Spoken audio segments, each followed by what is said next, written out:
Puedes seleccionar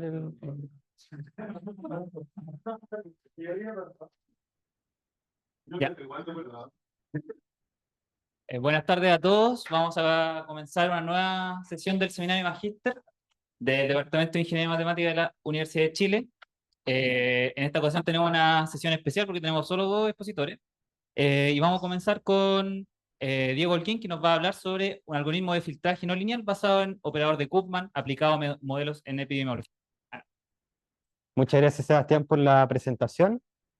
Tal como dijo Sebastián, voy a hablar del tema que aparece en el título de la presentación, pero más cargado hacia la primera parte, que es el algoritmo de filtraje no lineal basado en operador de Koopman, y tangencialmente voy a tocar temas asociados a epidemiología, pero solo como ejemplos de juguete. Entonces voy a dividir la presentación en 4 tópicos grandes. El primero es la motivación, porque es interesante trabajar o abordar este problema. Segundo, ¿qué es exactamente un problema de filtraje en su sentido más general, tanto desde el punto de vista del control óptimo, desde el punto de vista de la estadística? Y el tercero es qué es lo peor de Kuhlmann, que es una herramienta hiperutilizada en sistemas dinámicos de la teoría ergódica. Por último, cuáles son los objetivos del trabajo futuro de esta tesis en los meses venideros. Entonces, primero, la motivación relevante es que si ustedes en el día a día miden datos, miden cosas, observan cosas, la verdad de las cosas es que ustedes, en primer lugar, se equivocan al medir. No miden todo bien y hay ruido asociado a esas observaciones, hay errores en los datos. Y por otro lado, no observan todo, ¿no? O sea, hay cosas del sistema interactuando que no están observando realmente, ¿sí? Y solamente pueden observar una parte de esa realidad que se ve en los datos expuestos. Entonces, es muy natural preguntarse cómo, en base solo a un cierto tipo de observaciones, puedo obtener todos los estados que están subyacentes en la realidad. Por ejemplo, un ejemplo de juguete, pero que en realidad en esta tesis es de mucho interés. Este tipo de sistema no lineal, por ejemplo, modela de manera muy sencilla una cierta dinámica de una enfermedad infecciosa, siendo donde tenemos simplemente estados de gente susceptible que puede enfermarse, infecciosos que infectan la enfermedad, y por último, gente recuperada que suponemos, o removida del sistema que suponemos que ya no interactúa en la infección. Pero además vamos a añadir el hecho de que en el sistema podemos tener cierto tipo de estocasticidades aditivas en este caso, ¿no? Ciertos ruidos. Y supongamos que solamente podemos observar a la gente susceptible, ¿sí? Entonces esto en la práctica se vería así. El gráfico de arriba ejemplifica la evolución de los 3 estados del sistema en su completitud con la estocasticidad asociada, pero el gráfico de abajo, imagínense que es solamente lo que ustedes pueden observar, por ejemplo, con datos, ¿sí? Y esto es lo que muchas veces ocurre en la realidad, ¿no? O sea, por ejemplo, no podemos ver realmente la gente removida del sistema o la gente que realmente está infectando la enfermedad, sino que solamente podemos ver cómo disminuyen o aumentan, en este caso, la gente susceptible. Entonces, la pregunta natural es, ¿podemos recuperar desde el gráfico de abajo, podemos recuperarlo de arriba de alguna forma? Y eso es lo que sea un problema de filtraje. Entonces, supongamos primero que tenemos un sistema dinámico que evoluciona en sistema discreto de esta manera, ¿no? Que podemos asociarle tiempo, el estado, un control o un input, y además una estocasticidad dada por W.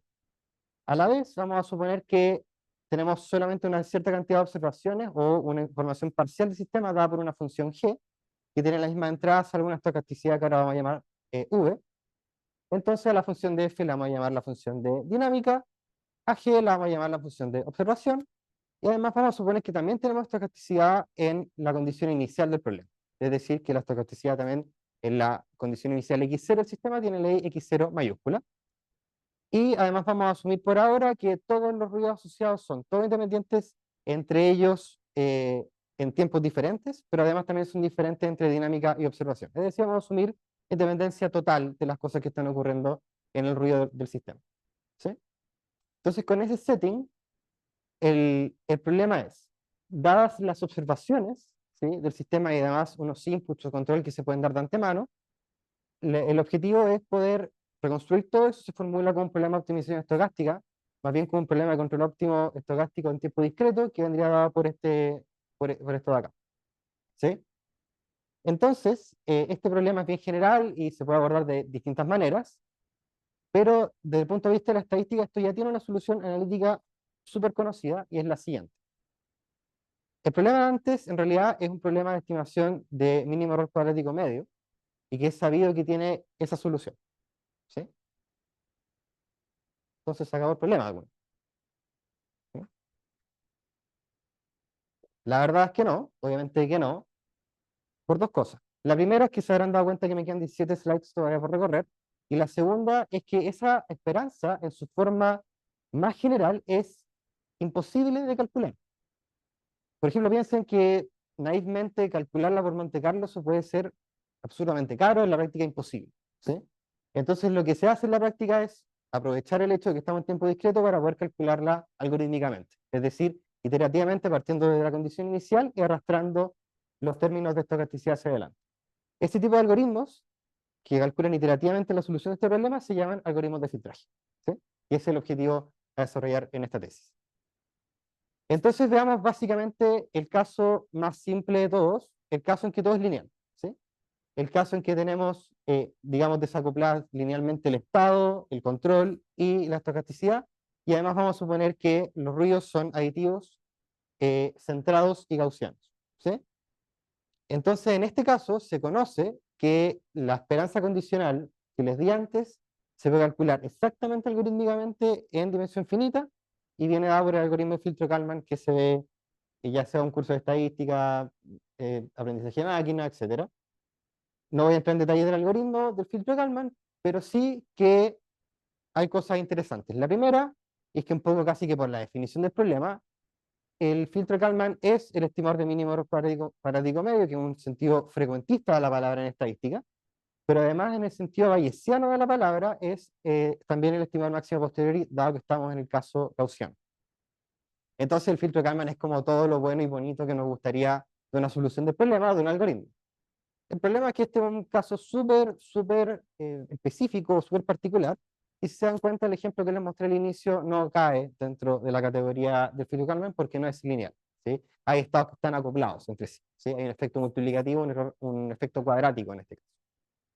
Entonces, en el caso general, digamos, si solamente se supone el setting que les di antes, no existen algoritmos por ahora conocidos que hagan cosas óptimas, ¿sí? En el sentido que les mostré antes, sino que son solamente soluciones subóptimas del problema, y bueno, de eso hay una jungla, un universo de cosas subóptimas.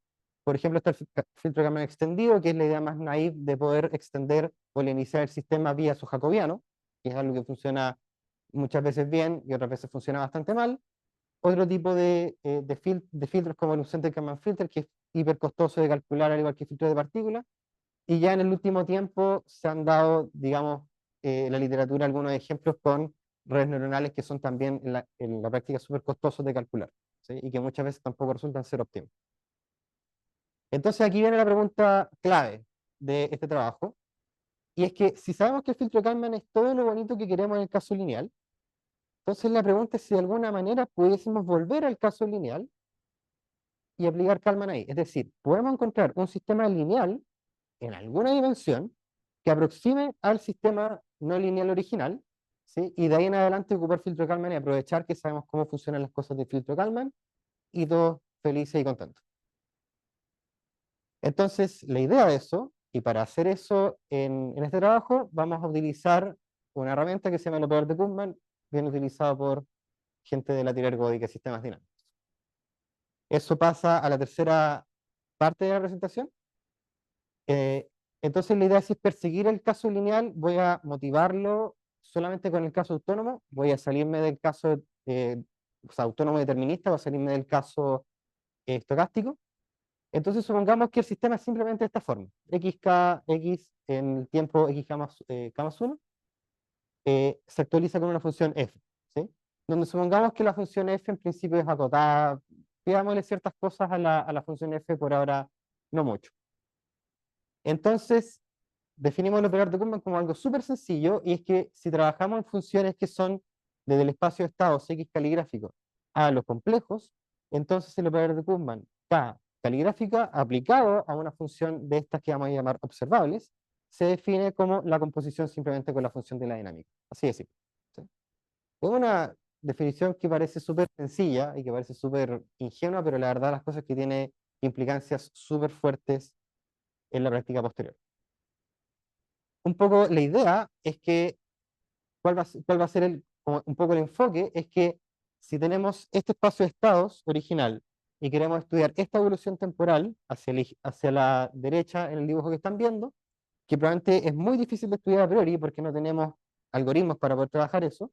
Lo que sí podemos hacer es pasar a un espacio de dimensión eventualmente infinita, ¿sí? Hacia abajo, y hacer la evolución temporal de manera lineal con operador de Kuhlmann, ¿sí? Esa es la idea. O sea, básicamente la idea de Kuhlmann es volver al caso lineal, pero en una dimensión mayor, eventualmente infinita, ¿sí? Pero la única gracia es que es lineal y en eso sí sabemos hacer cosas. Esa es la idea. Solamente recuperar el caso lineal, que es donde se tiene el algoritmo de filtro Kalman y algunas cosas más sofisticadas que se pueden hacer. Y después, eventualmente, hay otro paso no trivial, que es poder ir y devolverse a esas dimensiones respectivas, ¿sí? Pero básicamente este diagrama representa, diagrama conmutativo, representa cuál es la idea del trabajo, ¿no? De pasar por, o darse una vuelta para poder estudiar la dinámica que realmente nos interesa. Entonces, un poco de setting, la pregunta clave es, ya, el operador de Kuhlmann es algo infinito dimensional, mi computador no lo aguanta en su memoria, entonces hay que hacer algo, ¿no? Y la idea de hacer ese algo es poder aproximarlo en algún sentido en dimensión infinita de la siguiente manera. Entonces, supongamos que tenemos funciones psi, digamos n, con n suficientemente grande, que sean una base de un subespacio de dimensión, digamos, de funciones, pero que es finitamente generado, del espacio de función observable original f, ¿sí? Y además llamemos a la función psi como la concatenación de todas estas funciones psi en un vector, ¿sí? Las funciones psi son, de nuevo, del espacio de estado a los complejos. Y supongamos que tenemos una cierta cantidad de puntos, ¿sí? X, y, que son imagen, o sea, que son preimagen e imagen respectivamente de los puntos, ¿sí? Entonces vamos a anotar por X mayúscula a la matriz que se compone de X como las columnas de estos X chiquititos, y ahí simplemente como la matriz con I, los IJ de columna, ¿sí? Entonces, si aplican a la igualdad I igual F de X, la psi que les mostré antes, en el sentido vectorial, entonces, después en esta tercera línea, por definición del operador de Kuhlmann, queda, también en el sentido vectorial, el operador de Kuhlmann aplicado a su función psi en el punto X igual a la función psi evaluada en el punto Y. Y entonces, después lo que puedo hacer es que a esa igualdad puedo hacer la aproximación lineal. Y eso suena un poco feo porque, digamos, esto es algo que es infinito dimensional y voy a tratar de aproximarlo por algo finito dimensional lineal más algún residuo. La verdad las cosas es que eso es medio evidente del hecho de que este residuo se lleva todos los problemas del problema, ¿sí? Entonces, no hay problema con hacer eso, pero la gracia es que entonces esto se convirtió en un problema de una regresión lineal. O sea, convertí todo el problema no lineal, de alguna manera, en una regresión lineal simple. Y eso tiene la siguiente solución analítica en el sentido de la norma Frobenius de matrices, ¿sí? Donde esta matriz psi aplicada a X, daga, es lo que se llama la pseudo inversa de Penrose, que digamos que es la solución de la regresión lineal clásica en estadística, ¿sí? Pero entonces, si ahora llamo nuevos estados, que son los zk, que son los xk originales del sistema, a través de la función psi nueva, entonces tengo este nuevo sistema. Zk más 1 igual a k por zk, que es un sistema lineal, ¿no? Y además voy a suponer, esto se puede obtener en la práctica de manera relativamente sencilla, pero voy a suponer que la función psi tiene una inversa por la izquierda lineal, ¿sí? Voy a suponer que hay una matriz B que me devuelve al estado original, ¿sí? Y bien, entonces, la idea es que conseguí esto. Solamente haciendo regresiones lineales, pasando funciones X, ¿sí? Obtuve esto, un sistema lineal que quiero que de alguna manera aproxime al sistema original. Y la pregunta es que si eso funciona bien, porque suena súper simple, suena súper, o sea, suena como demasiado ingenuo para ser verdad, ¿no? O sea, ¿cómo puedo hacer solamente estas cosas para aproximar un sistema no lineal? Y la verdad las cosas es que funciona súper bien, ¿sí? Piensen que en el gráfico que les muestro, la línea continua representa haber hecho pasar la condición inicial real a través de la función original, ¿sí? Es no lineal, esto es el sistema que les mostré antes sin estocasticidad, y los puntitos es la aproximación por Kuhlmann. En la práctica es perfecto, ¿sí? O sea, en la práctica Kuhlmann aprendió el hecho de que, dada una condición inicial, puedo reproducir correctamente este sistema. El único pero que tiene, que está súper escondido en el gráfico, o sea, no está tan escondido porque es el título, pero está medio escondido, es que este sistema en realidad está en dimensión 500. O sea, el sistema, tuve que subir a dimensión 500, un sistema de 3 dimensiones, para poder aproximarlo de manera correcta. Ese es el único contra que a priori tiene este método, que en principio en la literatura se sugiere tomar dimensiones estúpidamente grandes para poder hacer cosas. La única, digamos, ventaja que tiene el método es que son esas grandes dimensiones solo se aplican a través de matrices, cosas lineales que en general están súper e hiper optimizadas para hacerlo y no, digamos, cosas no lineales que son más complicadas. Entonces, con esto ya, un poco la idea es que si tenemos una manera de poder volver al caso lineal, ¿sí? Aproximar el caso lineal, la pregunta es, ¿qué pasaría si este nuevo sistema lineal lo hacemos la técnica de antes? ¿Qué pasa si este sistema lineal lo hacemos calma? La pregunta, o la respuesta, mejor dicho, es que funciona súper bien y además le gana mucho otro algoritmo. Solamente para ejemplificar, quiero que vean el ejemplo del juguete, voy a tomar el mismo sistema del inicio de la motivación, ¿sí? Y voy a suponer que tengo las siguientes observaciones de los susceptibles. Esto. Piensen que el input para el algoritmo va a ser esto, que es horrible, es tan horrible que de hecho tengo puntos que son menores que cero, o sea, fui, tomé la curva suave y le sumé un ruido ridículo, ¿sí? Un ruido que no tiene sentido, ¿sí? La pregunta es si con eso puedo recuperar todo, puedo recuperar los tres sistemas y además puedo suavizar la curva. La respuesta es que sí. El algoritmo no solamente suaviza la curva en azul que les mostré antes, sí, que estaba súper ruidosa y la filtró, de ahí un poco la idea de que el algoritmo se llame de filtraje en algún sentido, porque las cosas que son hiper ruidosas, evidentemente, las colapsan su esperanza, que es de alguna manera suavizar las cosas, pero sino que además logré recuperar los otros dos estados que estaban escondidos, que no estaba observando realmente y que solamente los podía ver a través de las observaciones de los susceptibles. En su comparación, y para que vean la diferencia que puede haber para ciertas no linealidades que pueden ser muy fuertes, está este otro algoritmo muy utilizado en la literatura que tiene dos problemas grandes. Uno es que derechamente hay una de las curvas que no la aproxima casi ni por cerca, se queda siempre por debajo, pero la segunda es que tiene una incertidumbre muy grande. Piensen que estas sombras son los intervalos de confianza a nivel 95, que es usualmente lo que se pide muchas veces en estadística dependiendo del contexto, pero sombreadamente tengo el intervalo de confianza a nivel 95 dinámico, ¿no? En cada tiempo tengo un intervalo de confianza. Entonces, en este caso, da un intervalo de confianza que por suerte la chunta, digamos, en algún momento a que caiga la curva real en el intervalo, pero la media, de alguna manera, esa media que es en línea continua, no está cerca y por tanto decimos que este algoritmo, de alguna manera, no es tan efectivo para este tipo de sistemas, ¿sí? Entonces, tenemos ese buen primer input. Bien, y con eso ya presentado y los resultados que tenemos parcialmente, un poco y brevemente los objetivos son mejorar el algoritmo que ya tenemos para poder, digamos, dar algo más redondo, ¿no? Que funcione en casos hipergenerales, que funcione para todo tipo de observaciones, tratar de reducir al máximo las regularidades de la función. Por ejemplo, hay muchos algoritmos que requieren que las funciones sean suaves, en este caso no, requieren otro tipo de regularidades que son mucho menos exigentes. Además, estudiar complejidad del algoritmo, poder dar sentidos de convergencia mucho más amplios que sean satisfactorios. Además, probarlo para sistemas no lineales es súper extraño con estocasticidades muy extrañas. Por ejemplo, aquí le mostré el caso aditivo, pero por ejemplo hay casos que pueden ser hiper extraños de estocasticidad, por ejemplo, estocasticidad multiplicativa, etcétera, o exponencial y muchos tipos de estocasticidad en el sistema que no son ni siquiera gaussianos, ni siquiera aditivos, ni siquiera centrados, nada. O sea, pueden haber cosas muy extrañas, ¿sí? La idea es probarlo para ese tipo de sistemas más extraños y compararlo obviamente con lo que existe. Además, el otro objetivo, y algo que no mencioné, pero es que hay algoritmos que permiten, una vez hecho el filtraje hacia adelante, hay algoritmos que permiten mejorar el filtraje hacia atrás. Sí, eso se llaman algoritmos de suavizado y mejoran mucho los resultados de algunos, digamos, de algunos sistemas. Y por último, aquí ya le da el nombre a la segunda parte, pero que toqué de manera mínima durante esta presentación, es poder estudiarlo para modelos epidemiológicos, pero que sean, digamos, importantes y que sean relevantes, ¿no? No como este ejemplo de juguete, sino que sean cosas que en la práctica sí le sirva a alguien o que sí pueda ayudar en ciertas decisiones, etc. ¿Sí? Dejo referencias del trabajo que son variadas entre sistemas dinámicos y Kurzman y algoritmos de filtraje. Y con eso he terminado todo por mi presentación. Por su atención, muchas gracias.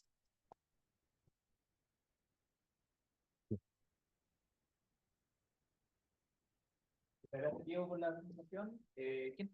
¿Hay preguntas? Yo que tenía una duda con respecto al operador de Koopman. Es que, como dijiste, para el problema en tres dimensiones tuviste que llegar a una dimensión 500 para poder aproximarlo con con tanta exactitud, digamos.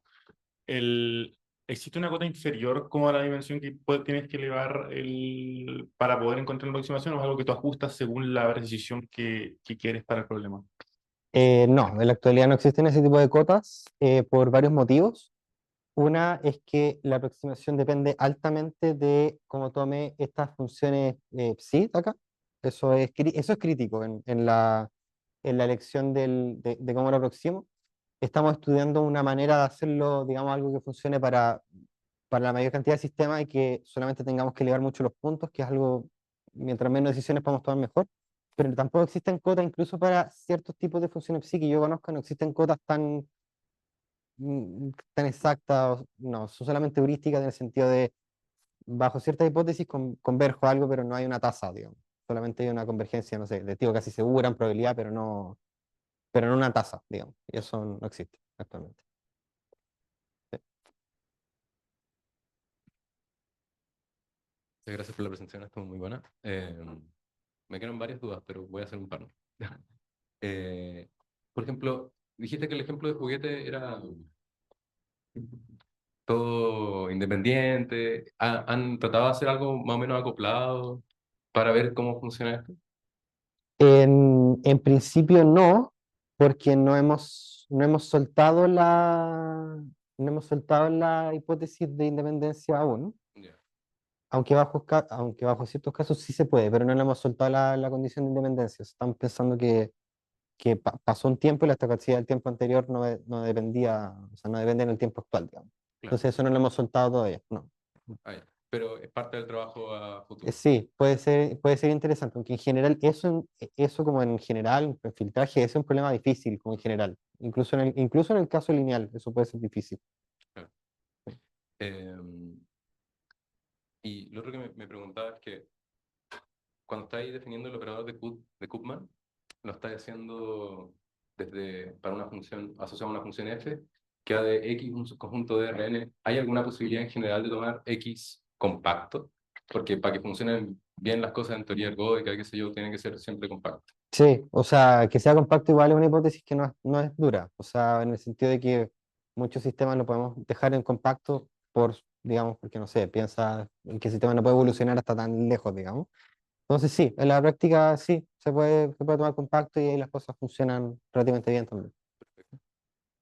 Bueno, en general, también solamente por mencionarlo, incluso si es que no pudieses tomar el x compacto, como hay RN localmente compacto, uno se las puede arreglar, pero como, no sé, es un comentario como que a principio, si es que lo ves desde teoría ergódica puede molestar, pero en la práctica no tanto. Sí.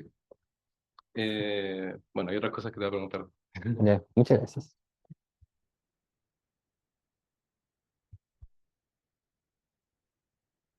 Gracias, Diego, por la presentación, todo súper buena.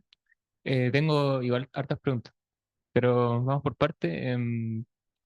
La, lo primero es, para el CMN sacó como paper de modelos compartimentales con caleta de compartimentos, más que el CIR, eran como 10 compartimentos, sí, mucho. Lo primero que te quería preguntar es cómo evalúas tú la aplicación de este método a modelos compartimentales con muchos estados posibles, en complejidad, en costos computacionales, etc. No lo he probado hasta máximo 5 estados, digamos que hay que seguir evaluando hasta una cantidad enorme de compartimentos que elevan, no sé, a más de 10 en efecto ecuaciones. La verdad las cosas que puede funcionar, o sea, el costo computacional actual sin este tipo de cosas ya es alto, solo por el hecho de que todos estos algoritmos igual requieren de otros tipos de computaciones que son caras en general. O sea, en general igual hacer ese tipo de cosas con las cosas clásicas es caro. La gran ventaja de esto es que hay un solo efecto caro, que es calcular la aproximación de Kuhlmann y después en adelante ya todos los niveles relativamente barato. Lo que hay que estudiar es si en efecto este tipo de resultados también se tienen cuando tengo 10. Y la verdad las cosas es que cuando tengo este tipo de sistemas que se pueden ver como, de alguna manera, como cosas que suman 1, ¿sí? Porque de hecho es como medio tramposo en este caso, porque le puse como de alguna manera restricciona las cosas de que todas las cosas suman uno, que de hecho cuando trabajando con poblaciones, por ejemplo en biología, es algo que pasa. Suponemos que a veces la gente se mantiene en el sistema adentro, funciona súper bien. Funciona súper bien y de hecho es súper óptimo cómo se puede hacer y es bien barato, entre comillas, en comparación a otras técnicas que hay. Entonces, en general, sí. La respuesta es que sí, creo que tiene aplicaciones interesantes y probablemente, no sé, para un sistema de 3 dimensiones subo a 500, probablemente para una de 10 no tengo que subir tanto, no tengo que subir a 5000, digamos, puedo subir a un poco menos, digamos, ¿sí? O cosas de ese estilo. Esas cosas tenemos que evaluarlas también cuando queramos subir a cosas de mayor dimensión, pero sí. Ya, lo segundo, gracias, era preguntarte por qué esto, tu problema de fondo es una dinámica discreta, ¿cierto? Dinámica continua, ¿existen cosas? ¿Es análogo o no tan análogo? Es medio análogo, pero en el sentido contrario, porque ocurre que cuando estamos trabajando con sistemas continuos, en general para trabajar en el computador se discretiza. Entonces, entonces al final es como para el otro lado muchas veces lo que pensamos como más general. Pensamos que muchas veces lo general va del hecho de que el sistema continuo se discretiza y genera un sistema dinámico a tiempo discreto. Pero por otro lado de la pregunta, hay un, hay todo un análogo en la teoría para el caso continuo. O sea, toda esta teoría tiene un análogo en caso continuo que funciona. El problema es que después dicen, ya, bueno, consideramos sistema discreto y todo se redujo al caso discreto de nuevo. Entonces, por eso hay que estudiar el sistema lo hicimos en tiempo discreto, porque es más tentador, de hecho, y de hecho es más fácil trabajar en tiempo continuo, como está la literatura. Sí, me extraño, pero... Ya. Y lo último, ¿vas a comparar esto con los métodos más que han aplicado como hasta el día de hoy? Porque igual esto es nuevo y se ve súper, bueno, digamos, hay que compararlo de alguna manera, ¿lo vas a hacer en tu trabajo? Sí, sí lo hemos hecho harto, menos para este tipo de cosas de juguete, lo hemos hecho y funciona igual o mejor. Entonces, Igual a lo mejor. Ya, sí, bueno. Ya. entonces sí. Así, sí, es el objetivo como para lo que viene, digamos. Sí, desde ti. ¿Más preguntas? Bueno, agradecemos de nuevo a Diego por participar.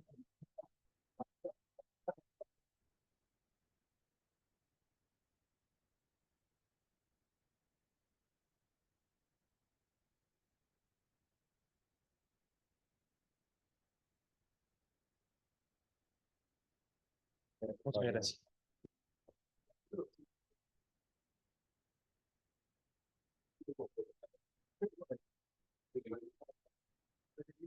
¿Cómo se llama esta weá? Te lo cuelgas acá y eso te lo engancha donde sea.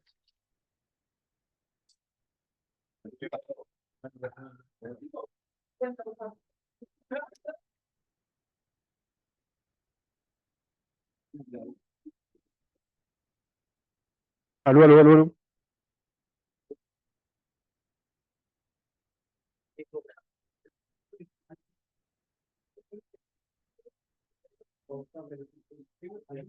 ¿Se escucha el Zoom, cierto? Ya.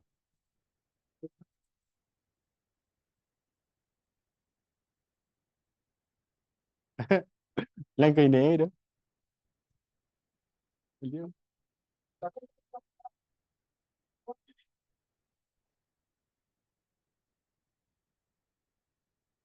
Ya.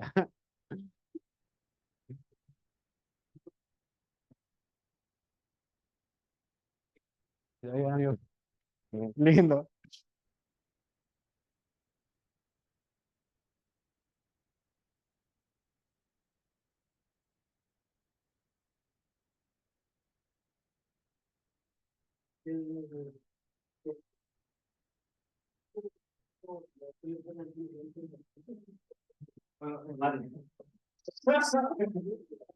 Ya por optimizadores. Bueno, continuando con el seminario, Fuentes nos va a hablar sobre convolución de las probabilidades de transición de TACEP con aplicación en flujo vehicular. Se dice taser. Hola a todos. Bueno, como dijo Sebastián, mi trabajo se trata sobre la convolución de las probabilidades de transición de taser con aplicaciones en flujo vehicular. ¿Ya? Mi profesor guía es Daniel Reminick y yo soy yo. Yo hoy día 19 de julio. Entonces, un poco de contexto. El contexto es bastante más o menos amplio en esto. Hay harto como que hablar antes de poder empezar a trabajar. Entonces, lo primero es que vamos a considerar en Z n partículas distribuidas, ¿ya? De manera que la posición de la partícula I, denotada xi, cumple la siguiente condición. O sea que siempre voy a hacer mi posición menor a la siguiente y mayor a la anterior, ¿ya? Teniendo esa desigualdad. Entonces, la posición de la primera partícula siempre va a ser la mayor, después va a estar la segunda, tercera, bla, bla, bla, hasta la enésima partícula. Para obtener estas condiciones vamos a definir entonces lo que se llama la cámara de Peil, denotada como omega n para n mayor o igual que 2, como los elementos en Zn tal que cumplen esta restricción. El TASEP o Total Asymmetric Simple Exclusion Process, ¿ya? Es un sistema de interacción de partículas en el que consiste en que posicionados en Z con los infinitos, las partículas realizan un paseo aleatorio totalmente asimétrico con exclusión. ¿Qué nos referimos con esto? A que cada partícula de forma independiente va a realizar un salto al espacio vecino con probabilidad P o se va a mantener donde está con probabilidad 1 menos P, pero solamente si es que puede realizar el salto. O sea, si la posición del vecino está desocupada, puedo saltar. Si no, obligatoriamente tengo que quedarme en la posición que ya está. Por convención, la partícula más a la derecha corresponderá a la partícula 1. Siempre la partícula inicial va a ser la que se encuentre al lado más positivo, y se van a enumerar hasta la última partícula más a la izquierda. Estas partículas, como la gracia que tiene es que tienen muchas formas de moverse y de saltar, y los tipos de salto, y hay muchas cosas metidas. Entonces, lo primero son dos dinámicas como fundamentales dentro de lo que es un taser, que está por un lado la forma secuencial, donde para saltar de un tiempo t a un tiempo t más 1, voy a preguntar a cada partícula si va a tener que saltar o se va a quedar. Entonces comienzo la partícula 1, pregunto a todas las partículas, pero uno por uno. O sea, partícula 1, salta o no salta, si salta, se mueve, si no, se queda ahí. Partícula 2, si puede saltar, salta, si no, se queda. Y así hasta la partícula n. Y una vez que terminé mi recorrido por las n partículas, es un tiempo de salto. ¿Ya? Este salto solamente va a ser posible si es que una vez que salta una partícula, el espacio está desocupado, ¿ya? Si, por ejemplo, mi partícula se mantiene y la partícula que sigue quiere saltar, no va a poder hacerlo porque el vecino está ocupado, ¿ya? Pero en cambio, si la partícula 1 salta y la partícula 2, ahora sí va a poder saltar. Un poco más para explicar esto. Si tengo dos partículas pegadas, si esta se queda, entonces esta ya automáticamente no puede saltar. Pero si esta salta y libera el espacio, entonces ahora esta sí puede saltar o quedarse. Y por otro lado tenemos el caso paralelo, ¿ya? Donde ahora para pasar del tiempo t al tiempo t más 1, pregunto a todas las partículas al mismo tiempo si es que necesitan saltar. Pero el salto es bloqueado por la ubicación actual de las partículas a su derecha, ¿ya? Entonces, por eso ocurre esta actualización en paralelo. Onda, pregunto a todas las partículas si quieren saltar, y las que puedan saltar en ese instante saltan. Entonces, las que tienen un bloqueo no van a poder saltar nunca, ¿ya? No así como en el caso secuencial, que si me desocupo, puedo saltar, acá automáticamente ya no salto. Entonces, aquí tengo una simulación. ¿Dónde está el tablet? No, apriétalo, como es un link. Ah, chuta.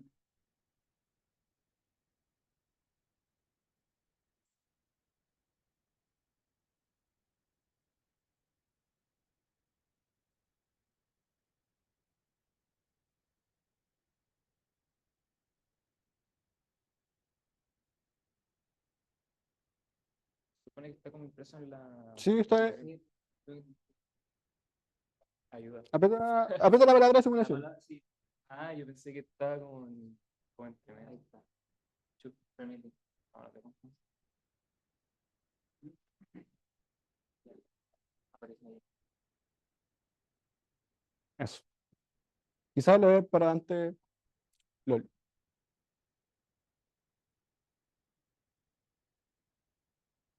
Si quieres manejar tú esto. Eso. Entonces, tenemos las partículas dispuestas en lo que es Z, en este caso con una condición inicial en que están todas pegadas una al lado de cada una. Entonces, inicialmente la única partícula que se va a poder mover es la primera, porque todas bloqueadas con la posición de la anterior. Entonces, voy a bajar. Si es que puedo bajar esto. Y así es como se van moviendo las partículas en cada instante. Y ahí veis, por ejemplo, que va en tiempo, no sé, 90 ya. Pero, por ejemplo, si yo reseto esto, y ahora coloco más lento esto,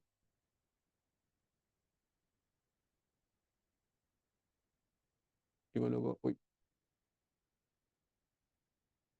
Entonces es un poquito más lento ahora de cómo van saltando, pero esta actualización es en el caso secuencial, y en cambio, si lo hacemos en el caso paralelo, ahora van todas saltando juntas. Se ve más o menos igual, pero esta es un poco la dinámica del taser. Como que hay ciertos instantes en que las partículas se van a ir soltando y como separando por sí solas. Uno puede cambiar la probabilidad de la primera partícula y aumentar la probabilidad de salto y se va a alejar mucho, mucho, mucho, mucho. O simplemente puede ir como bajando la condición de manera que se vayan haciendo bloques de partículas que se van a ir saltando y moviendo como casi como un rebaño. ¿Ya? Eso está como para demostrarle un poco más cómo funciona el test. Entonces, probabilidad de transición. Como esto es una cadena de Markov, ya las posiciones de las partículas definen una cadena de Markov. Entonces, el taser fue resuelto o capturado su probabilidad de transición por Gunter-Schutz utilizando la técnica de Bethe-Ansatz.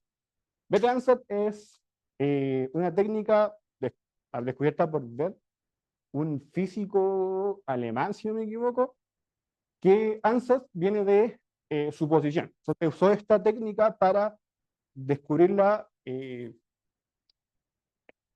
como para resolver la ecuación de onda de una cosa DDP rara. El tema es que suponen como ciertas, como lo que quiere y empieza a calcular cosas a partir de ahí. ¿Ya?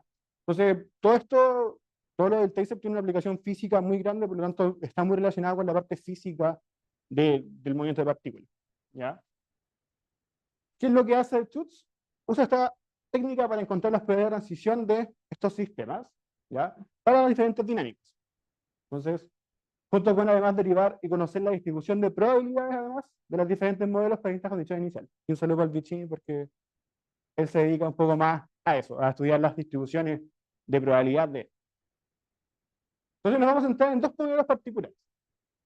El primero es el salto Bernoulli a la derecha de forma secuencial, donde tengo mis partículas y van a saltar con salto Bernoulli, o sea, probabilidad P, y quedarse con probabilidad 1 menos P. Donde la probabilidad de un estado I a un estado X está dada por determinante de estas funciones, ¿ya? Con esta cosa rara, donde esta función es una integral compleja, donde gamma es una curva en cerrar el cero solamente, y tengo cosas ahí complejas, ¿ya? Y donde esta función de acá es una función phi, ¿ya? Que cumple ser holomorfa, a veces no en cero, o en un anillo, como que es como más o menos bien cortada, y que va a ir variando según qué tipo de salto y de dinámica estamos siguiendo, ¿ya? Por otro lado, tenemos el salto ahora paralelo, donde se parece mucho, pero aparece ahora un término, en primer lugar, Q a la n, ya donde este n corresponde a la cantidad de veces que están pegadas las bolitas, o las partículas, y además ocurre un desfase temporal en cada iteración. A diferencia del anterior, el secuencial no tiene un desfase temporal en las probabilidades, pero acá sí dependen de cómo interactúan las partículas n y en j, ¿ya? Donde la integral sigue siendo la misma en este caso porque está principalmente dado porque son saltos Bernoulli, ¿ya? Sin embargo, hay más formas como de mover el taser. Está el taser con expresión generalizada, donde ahora además puedo, como por decirlo así, mezclar los casos paralelos y secuenciales. Saltos Bernoulli a la izquierda o push taser, ¿ya? Donde ahora en vez de saltar a la derecha, salto necesariamente a la izquierda. Saltos geométricos a la derecha, donde ahora en vez de hacer Bernoulli, son una variable geométrica, geométrica a la izquierda. Y en tiempo continuo, este phi que hablaba antes va a cambiar, por ejemplo, con exponenciales de omega y cosas así. Se vuelve un poco más extraño. Entonces, el phi es el que va a definir siempre como qué tipo de condición y salto estoy usando. Y también están las orugas de largo L, donde las orugas de largo L son estas cositas de acá, donde ahora si yo empiezo a acoplar las partículas del sistema, cómo van a moverse todas juntas. ¿Ya? Esto es algo que no me es relevante para mí ahora, pero era para mostrar lo que la dinámica de TIC, cómo van cambiando, hay diferentes formas de verlas, ¿ya? Dependiendo de lo que queramos. Entonces, ahora sí. El objetivo de esta tesis es, o lo que va el objetivo de esta tesis es que, supongamos que tenemos las partículas, ya tenemos un proceso de Markov. Entonces, por Chapman-Kolmogorov, la convolución o la suma de estas probabilidades, simplemente, si yo tiro la cadena T pasos, después S pasos, simplemente es lanzar la cadena T más S pasos, ¿ya? Ya sea, y se sabe, que sea secuencial la cadena o paralela. Entonces, la pregunta es, ¿será posible combinar estos procesos de manera que uno sea secuencial y otro sea paralelo, dado que no son el mismo proceso o no presentan la misma dinámica? ¿Ya? O sea, la pregunta es, ¿puedo tirar T veces o T tiempos un proceso secuencial y a partir de ese instante tirar un proceso S tiempos de manera paralela? Entonces, claramente atacar el problema por probabilidad no es posible. Ya Chapman-Kolmogorov no se cumple porque no son necesariamente el mismo proceso. Entonces, como estas cosas no juntan ni pegan, ¿cómo realizamos un cálculo que nos pueda dar algo bonito? Con la forma determinantal de la probabilidad de transición. Ya, entonces, nos olvidamos un poco que son probabilidades de transición y nos vamos a los determinantes de estas cosas que, de esta probabilidad como tal, como la definición como tal. Y empezamos a ver si es que es posible mezclarlo, lo que queremos. Entonces, ¿qué es lo que llevamos hasta ahora? Hemos trabajado con, bueno, ¿qué es lo que pasa de partida? Como que en los papers que hay, como que dicen los cálculos son triviales y como que se tienen. O sea, como es claro, ¿cómo no lo ven? Ya probamos el caso secuencial, que no es tan fácil. O sea, como que por lo menos son 10 hojas de matraca infinita para el caso de n igual a 2. O sea, como dos partículas nomás. Para n es como un montón de cosas. Y en sí, la demostración, como este es el esquema como general, define un operador, ya que es como esta derivada discreta entre las posiciones. Esta sumatoria, lo que hago es tratar de los determinantes, quitarle la dependencia de fila y columna a cada uno, aplico suma por partes o la integración por partes en caso discreto, para poder aplicar el teorema de Cauchy-Binet, que en estricto rigor o en discreto nos dice que la suma de los determinantes, cuando este determinante no depende de las filas y este no depende de las columnas, es simplemente el determinante de la suma, ¿ya? O de la convolución de estas cosas. Luego aplicar la función Heaviside, que no sé por qué aparece acá, pero aparece, y concluir usando esa convolución de las funciones de nuestra forma. Ya haces como el esquema típico, que en verdad sale bien largo, como que es algo que no es tan trivial de hacer, solamente son cálculos como más o menos largos. Y además, bueno, ya llevamos el caso secuencial, ya está completo, ya está listo, pero el caso verdadero está en construcción. ¿Por qué está en construcción? Porque ahora no es tan simple como en el caso anterior, por el hecho de que tengo en juego un Q, donde Q es 1 menos P, ¿ya? Con P la probabilidad de salto, y tengo tengo un typo, pero tengo este N, ¿ya? Que me va a variar según si las partículas están pegadas o no. Entonces estábamos todavía trabajando en este caso que no ha salido tan directo como se esperaba. Lo bueno es que ya logramos el caso 2. De hecho, lo logramos ayer. Así que, bien. Y ahora, bueno, sabemos que tiene que funcionar, porque funciona para el caso 2 y son probabilidades de transición, entonces tiene que funcionar y ver que de alguna forma funciona. ¿Ya? Entonces la idea es replicar estas ideas para poder calcular este determinante de forma como, no con probabilidades, sino con los determinantes como tal. ¿Por qué queremos hacer esto? Y esta es como ya la parte de flujo vehicular y aplicación que tiene como mi trabajo de tesis. Y es que hay una aplicación a flujo vehicular con un ingeniero en civil en transporte que dice que lo que estudia mi profe es literalmente todo lo de transporte, ya todo esto de KPZ y TIC, pero no estamos tan convencidos de que sea así, o por lo menos no hay tanto respaldo, o hay que intentar entender cuál es el mapeo entre su teoría de transporte con lo que hacemos nosotros.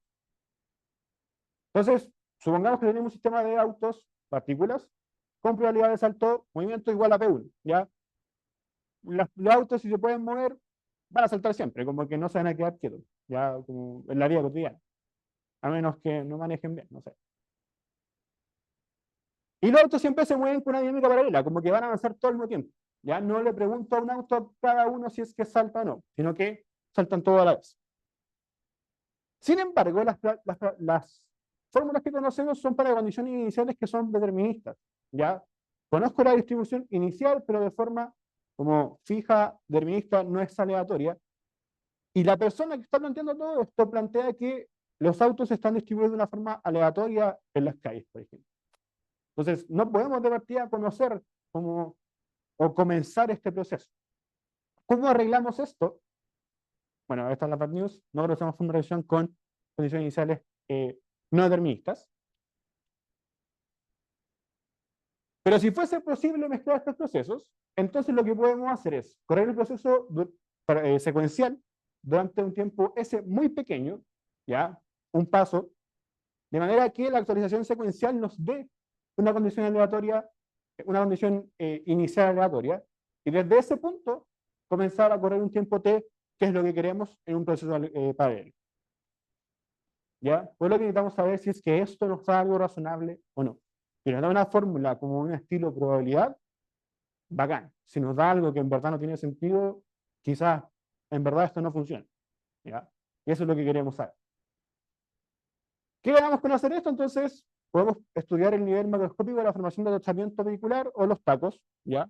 La idea es estudiar el flujo vehicular a nivel macroscópico, ¿ya? Porque esta es como aplicación de TASEP. Si bien uno puede ver partícula por partícula, si tengo 1000 partículas, puedo como elevar el microscopio y ver todo desde más lejos. Vamos a reconocer bajo en qué condiciones la probabilidad de formar un taco sea muy alta o baja, usando las probabilidades, o sea, la distribución de probabilidad. Y permite por ahora conocer los puntos en que se forman tacos en calles unilaterales y entrega la base para extender a más vías de movilidad. Entonces, el trabajo futuro, que falta generalizar el caso paralelo para n cualquiera. Estudiar las condiciones para obtener una fórmula implícita, o sea, explícita, perdón, porque quizás este proceso que queríamos calcular antes, bajo ciertas condiciones sí funciona, quizás no en general, pero sí para algún fin específico, que de hecho sí es lo que queremos hacer. Y aplicar este y modelar el sistema de tráfico vehicular. Aquí hay algunas referencias que en verdad son todos más o menos los mismos autores de TASEP. Y muchas gracias.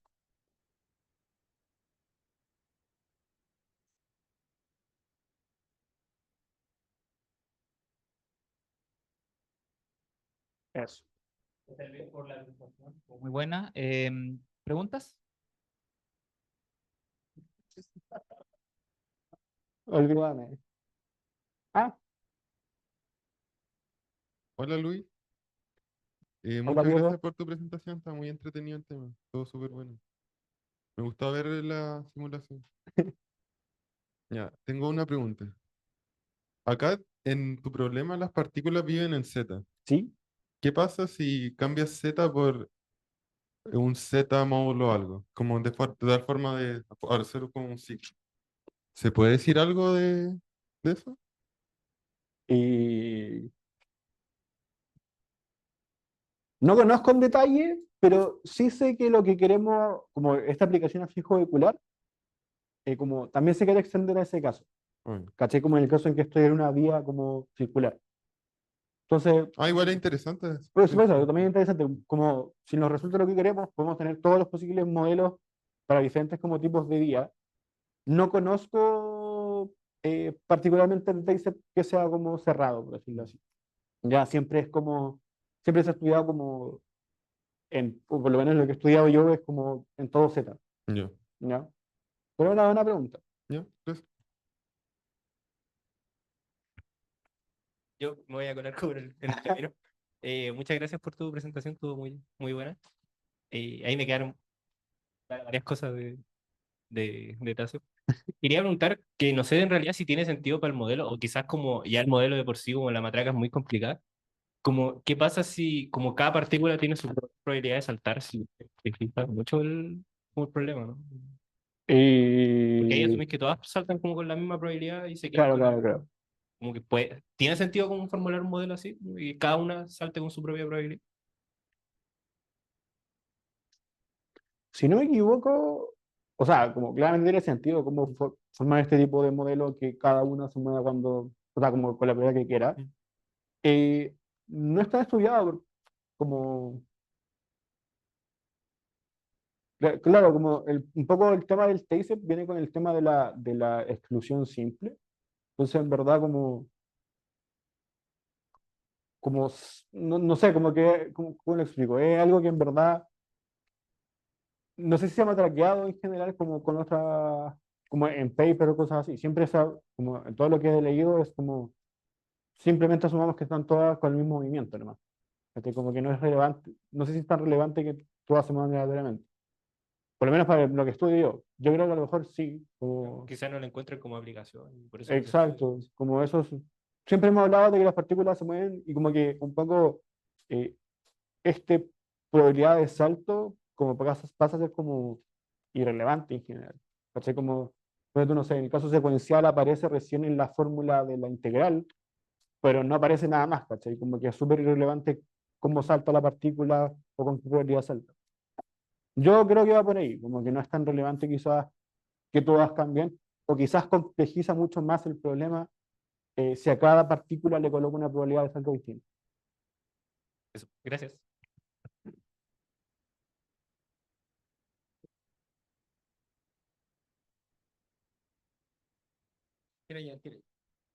Muchas gracias, Luis, por tu presentación. Eh, Dos preguntas que están en realidad relacionadas. La primera es con las simulaciones, como hasta qué n dan las simulaciones como para un nivel razonable, o sea, digamos, no sé cuántos autos en Santiago andarán todos los días, pero hay un n en el que yo creo que ya la simulación no da tanto. Y lo otro que está relacionado, como si puede simplificar ese asunto, es si se sabe algo sobre si cuando n tiende a infinito, digamos, un auto, o sea, todos los autos en su conjunto tienden a una igual, digamos, distribución particular cuando n tiende a infinito, o se sabe algo del caso n infinito, o no, no sé. Ya, de partida, como temas de auto, como que todavía no conozco mucho. Ya, como que no estoy muy relacionado con la parte todavía de flujo vehicular, pero es un poco lo que queremos apuntar. Respecto a si n es infinito, por lo que tengo entendido, bueno, insisto, tampoco me manejo mucho con el tema infinito, más que nada porque siempre ha sido una cantidad finita de partículas, como que por ahora mi estudio ha sido como en algo más o menos como súper, no sé si especial, pero todavía no hemos estudiado como temas de convergencia. Tengo entendido que la razón de por qué Betz estudió como la primera transición de esto, era para poder definir como eh, cuándo n tiende a infinito. ¿Ya? Como que por eso querían estudiar por qué, como, cómo es el movimiento para ver cómo es la probabilidad de transición para n infinito. Eso es como lo que conozco de la literatura hoy en día. No conozco mucho de n infinito, en verdad, porque como digo, nunca nos hemos pasado tanto eso. ¿Ya? Sí que tiene que ver más como... Sé que algo de KPZ está metido involucrado por el tema de que el KPZ es el punto, o sea, está el punto fijo KPZ y está, siempre está como dentro de este conjunto de funciones. Pero fuera de eso, como Muchas gracias, Luis. Es súper chica, porque me inspiró lo que hablaba con n tiene infinito. El sistema puede converger, tiene alguna ley en el límite con el t de infinito, digamos, cuando t tiende a infinito, sí, digamos, como en tiempos grandes, si es que puede interpretar el sistema completo como bajo alguna ley de probabilidad. bajo reescalamiento, claro, bajo reescalamiento 1, 2, 3 del tiempo, bueno, la función, es que lo que pasa es que te dice, aparte tiene como una función de altura asociada y como que esta función de altura se comporta bien con todo lo que es KPZ, para el tiempo, bajo ese reescalamiento tiende a este tipo de funciones del punto fijo KPZ. No, ¿Ya? Eso. vale.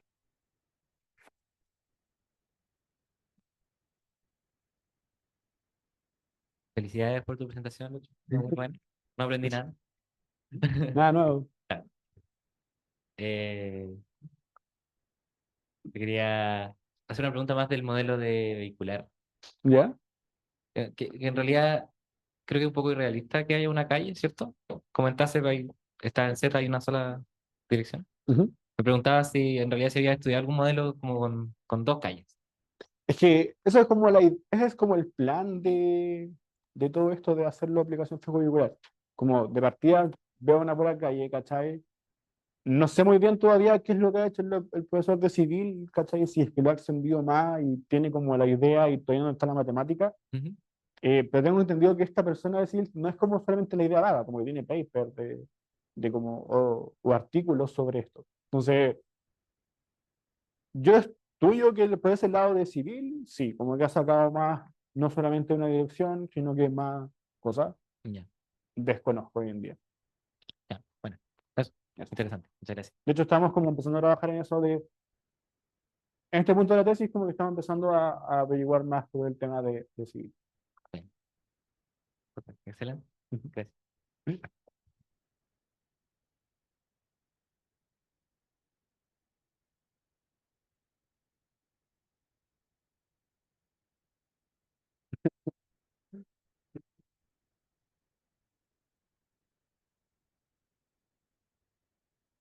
No, gracias Lucho por tu presentación, todo súper buena.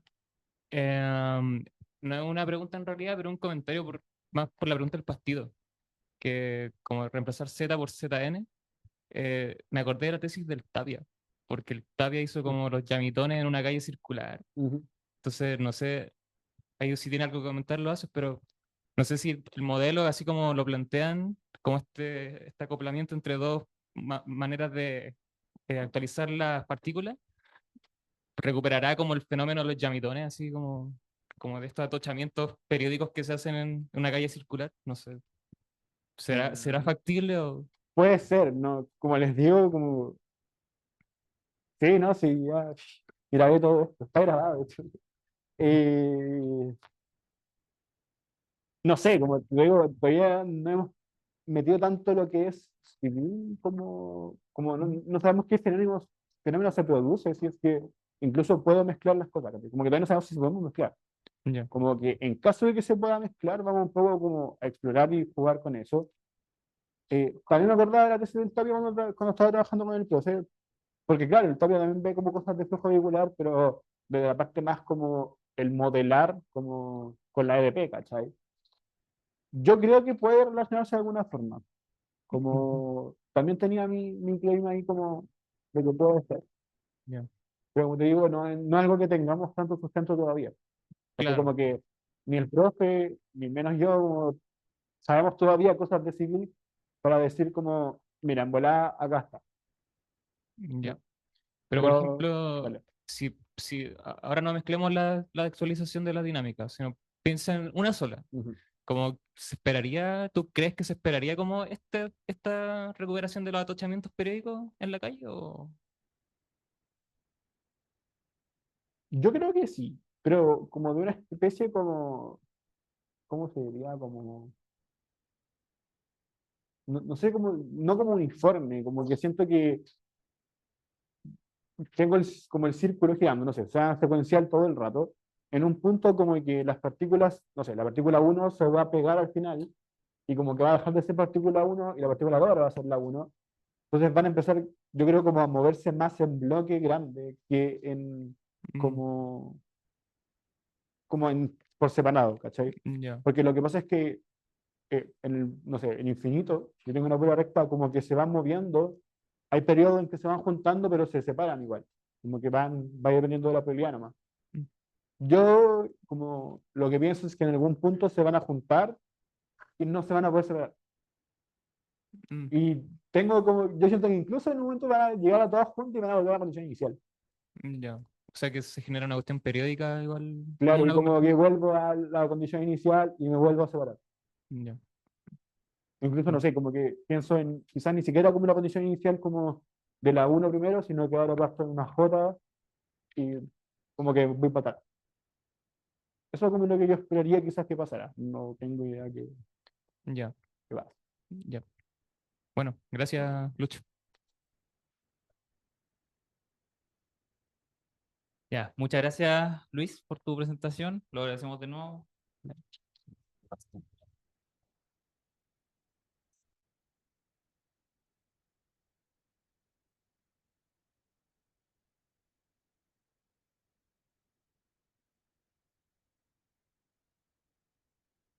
No, chat. Bueno, eso concluye la sesión de hoy del seminario Magíster. Lo esperamos la próxima semana para una nueva sesión con nuevas presentaciones.